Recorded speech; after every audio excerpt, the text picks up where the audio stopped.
Hello, this is David from Devonia Media. I just wanted to put together a quick overview of multicam use in Final Cut Pro X, just with a very simple example.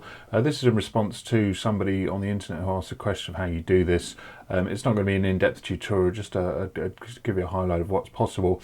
I've got here, don't worry about the quality, but I've got here two clips of different actors which have been recorded in a multicam approach. So what I've done is I've used the same audio format and number of frames per second on both clips. That's quite important in order for it to sync up okay. There are ways around that if you've messed it up and accidentally recorded 44.1 on one audio track and 48 on another, but we won't go into that now. I'm just going to highlight both these clips and I'm going to click New Multicam Clip. And I'm going to leave it as default settings, which is use audio for synchronization, and providing the audio is has some commonality at least across both clips, Final Cut Pro will do the rest. So it's going to synchronize angles with an American spelling there. And if we give it a couple of seconds, there we go, it's come up with a new Untitled Multicam clip. If I want to know what this is about, I can double click and it'll show me where the overlap is between the two clips. So what it's determined is we've got common audio here, you can see the audio waveform. And if I play this... I'd like to ask what advice you have for others. Oh, what an excellent question. I am so very... You can hear there the overlap between the two audio recordings. You can hear a kind of reverby effect, which is because both mics have picked up the same audio track. I should have mentioned I've got a lav mic on each actor, and each one is just plugged into each separate camera. If I select one of these camera views and go up to the audio inspector, I can see the audio that's come with it here. In this case, it's recorded that track as stereo. It's recorded that track as mono. I don't need to worry too much about that now because I could do other things with the audio a little bit later on.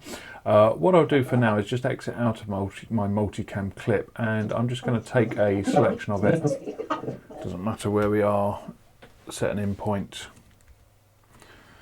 set an out point, and edit it onto the timeline. And now, if I now go into my audio inspector, I can see that I've got two different audio tracks here. One is called EOS Digital, the other one is called Untitled. I can enable and disable these separately. So if I want to enable one and disable the other, for example, if I've got all the audio on one track or all the audio on another track, I can do that. Where this becomes interesting is if I also sync, if I add to the clips I sync just a pure audio clip that's been recorded off an external recorder, something like a Zoom, then it'll appear here as well. And I can enable and disable whichever tracks I want to here.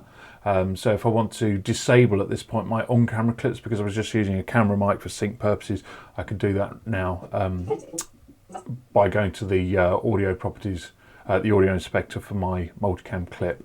I'm going to leave that for now, and let's just have a quick look at what we can do with our multicam viewer. I'm going to go show angles here, and what I'll see is at the top here, I've got both of my camera angles shown.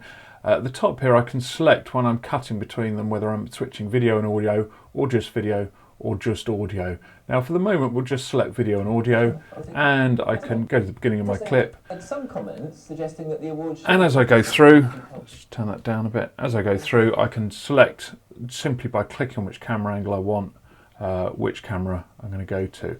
And you can see in the bottom left here, Final Cut's creating a cut in the audio and the video each time I change between camera angles. Let's just stop that. Now I've done that, I can very easily, if I want to, I can move the edit point backwards and forwards. If I was a little bit late hitting the button, I can drag things backwards and forwards as I choose, which is great. That makes working with multiple cameras very easy, but there's a few other little tricks I've got up my sleeve as well. If you notice, what I did was I cut the audio and the video. If we zoom in a little bit here, you can see that we've changed audio tracks and video tracks at the same time. Now you might have spotted that I've got the option here just to change video only switching or audio only switching if I want to. Now if I just Control Z and undo a few things here, and we'll go back to where we were, If I change to video only switching, you might think that it would switch to video track only, and you're sort of right, but it's not quite as simple as that. Let's now just play through my timeline and flip between the two. What's happening is Final Cut is only switching the video, but it's putting a cut in the audio as well, which is a little bit infuriating, because when I want to come and set the levels, I can only set the levels for each of these individual cut sections, which are a bit of a pain. So what I'm going to do is I'm going to Control Z back again, and I am going to, before I do any of my multicam editing, I'm going to detach the audio from the video. I'm also going to just click on this and expand audio components, so I can see my different audio clips here. Now, if I go back to my multicam clip, I'm going to play it through again. I'm going to enable video only switching here. I'm going to play through, switch to video channels, and of course now we're only changing the video, we're not changing the audio at all. And in a second we'll have a look at why that's quite important. Okay, so go back and I'll just play through my timeline here. We've also heard some comments. We can see that the top audio track, you can tell from the levels, is the audio from the presenter's mic, and the second audio track is the interviewee's mic.